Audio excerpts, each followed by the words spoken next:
Hi, I'm Weston. I love talking about the Astros, and I'm here to talk about my predictions for the Astros' upcoming 2024 campaign. I am nervous. Now, I know what you're thinking, which is probably, Weston, please, dear God, don't do this. You could not have face-planted any harder with those predictions last year if you would have tried. You ate so much dirt in that video that you will probably still have some in your teeth. And you're right, that was bad. Like, really bad. I've toned it down from last year, but I also haven't learned my lesson in some cases, so let's just get this kicked off. We're going to start with the least hot, or the most warm take that I have, and then build it slowly to what I think is actually a pretty hot take. And we're going to start with Yordan Alvarez hits 50 home runs in the 2024 season. It's a really weird thing to think about with Yordan Alvarez because since coming into Major League Baseball, he's been one of the top 10 hitters every year since he's been here, and in most of them, probably, if you're only looking at offensive numbers, top 3. He has been unbelievable. Already has multiple 170 plus WRC plus seasons under his belt, and he's only 26. I will believe he will be 27 by year's end. He is still a very young player, only now starting to hit the prime of his career, and he has multiple 170s. It's ridiculous. But he hasn't even hit 40 home runs in a campaign yet, which speaks volumes to the quality that Yordan Alvarez is, not just in power, but in on base, overall, just how many times he is slapping the ball around and the extra base hits that he gets outside of home runs. But I think the natural progression in Yordan Alvarez's career is that this season he not only breaks the 40 plateau, but the 50 plateau. For a couple of fold. One, I genuinely just think this is over the seasons, what we've seen from him, the natural progression. And also, I think he's going to play the field significantly more this season, and for his career, he hits better and hits more home runs when he's playing the field. In his career, when Yordan Alvarez plays the field, he hits significantly better than when he hits as a DH. And it's not just the sole reason of, oh, well, he has more time as a DH, so naturally it's harder to sustain a high level for that long. He's played over 100 games in the field. This isn't some 30 or 40 or even 50 game sample size. It's a pretty sizable chunk of his time spent out in the outfield. And I think it's around 120 games in the outfield, and he's hit 48 home runs in the outfield. So I think that could play a factor. When he plays left field, he averages .32 home runs per game, and as a DH is .24. And I think he's going to see a lot more of the outfield this season. With the retirement of Brantley and then the outfield just kind of... To talk about that very briefly, Myers is set to start in center. You're going to have McCormick in left, and you're going to have Tucker in right. I assume with McCormick over in left, because they said he's going to be an everyday player, it's probably going to be like 3 out of 4 games he'll be in left, and then the 4th game he'll probably be DHing, and then Yordan will fit in there. And you might say, well, Weston, that's still just a fraction of the games for Yordan Alvarez. Where's the rest of it? Listen, I am very hopeful that Myers has a good season. To my knowledge, he has had a very promising spring, and they talk very highly of him. We have not seen it. And if by late May, early June, he's like a 240, how much more grace are you going to give him before you give center field to McCormick and then do like a 50-50 split with Yordan in left? I think with the increased time in the field and just Yordan Alvarez continuing to go up as a player in general, he cracks not only 40, I think he shatters his record with 50. Next, in time to go back to the well from last year, Christian Javier rebounds from a disastrous 2023 campaign. Now, to state the obvious, 2023 Christian Javier was an absolute train wreck. Like, not just a below average, like a bad pitcher. He was bad. There's no sugarcoating it. I'm a huge Christian Javier guy. I have been since he was a rookie. That was awful from him last season, but I just simply cannot imagine that happening again. Baseball might be the most what have you done recently for me sport of them all. People have already forgotten how dominant Christian Javier was in 2022, and it kind of hurts my soul because 22 Javi was borderline untouchable. He finished the season with an expected batting average against of 168, and if I'm not mistaken, his actual batting average against was like a 161. It was stupid. An expected ERA of .243 and a K rate of 33.2, man. Javi was unreal. And it wasn't just the silly, goofy little nerd numbers. His real ERA in 2022 was a 2.54, which was better than Verlander's, who won the Cy Young Award in 2022. Javi, very, very recently, was an unbelievably dominant pitcher.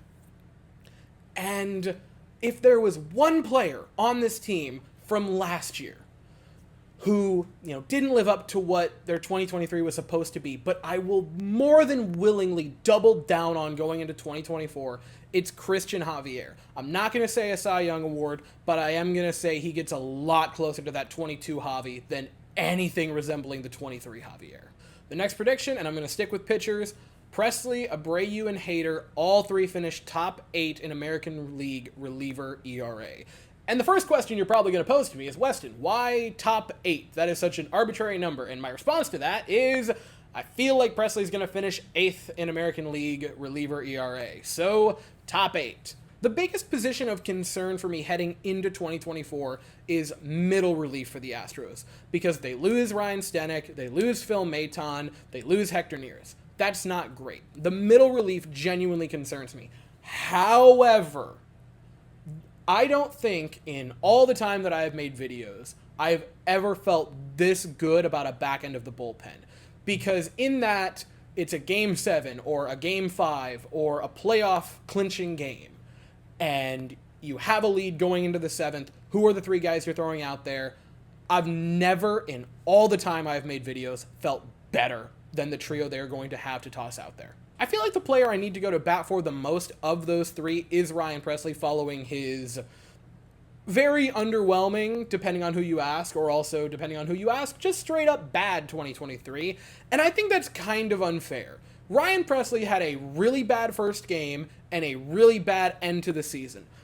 But that 39-game stretch in between game 2 of his season and game 40 of his season was genuinely dominant. It was the Presley that we have known and loved for his time in Houston. From April 3rd to July 14th, Ryan Presley had a 2.06 ERA, a 2.54 FIP, and he had 44 strikeouts to just 7 walks in that time span. And the Astros, in those 39 games, had a record of 31-8 in his appearances. He had a really, really bad first game where he blew the lead, gave up 2 runs to the White Sox, and blew it in the 9th inning. That was not great.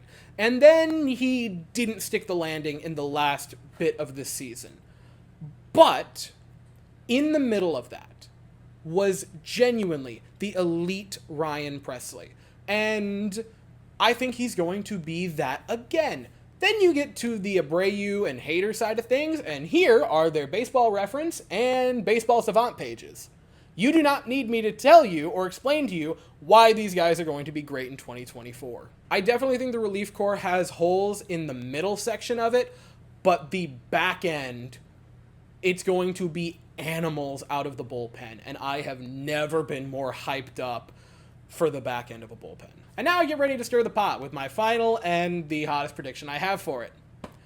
By the trade deadline, Alex Bregman is either extended or traded, but he does not finish the season with the Astros on his current contract. Yep, I'm going for it in this video. He has been a monster in spring training. He's slashing .383, .431, .596 for an OPS over 1,000. His defense last season was back to prime defense for Bregman, like the 2018-19 defensive Alex Bregman. He was fantastic. I think he is going to come into the season roaring offensively. He's going to continue with the run he was on defensively from last season. And I think the Astros, by the time the deadline rolls around, are going to have come to a decision. You either extend him or you deal him. And I know that is a really hard thing to say, and a hard thing to hear, and a hard thing to even comprehend that could be a thought bouncing around them. But following 2022 and 2023, where Jeremy Pena, despite what a lot of people will say, has done a good job picking up for Carlos Correa. No, his offense hasn't been elite in the regular season. His offense in 2022 was stupid good, but regular season, he has not been Carlos Correa. But he has been a really good defensive shortstop, well above average defensive shortstop, and a bang-on dead average hitter, which for shortstops is good. You are getting if you average out shortstops offensively, you're not looking at an OPS of 100 or an OPS plus of 100. You're looking at like a 90. So the fact that he's around 100 is above average among shortstops. You've got to take the defensive spectrum into equation. He has picked it up from other positions, may it be catcher, may it be outfield, may it be pitching staff. The Astros farm system, even when people have not been high on the prospects, have churned out MLB stars.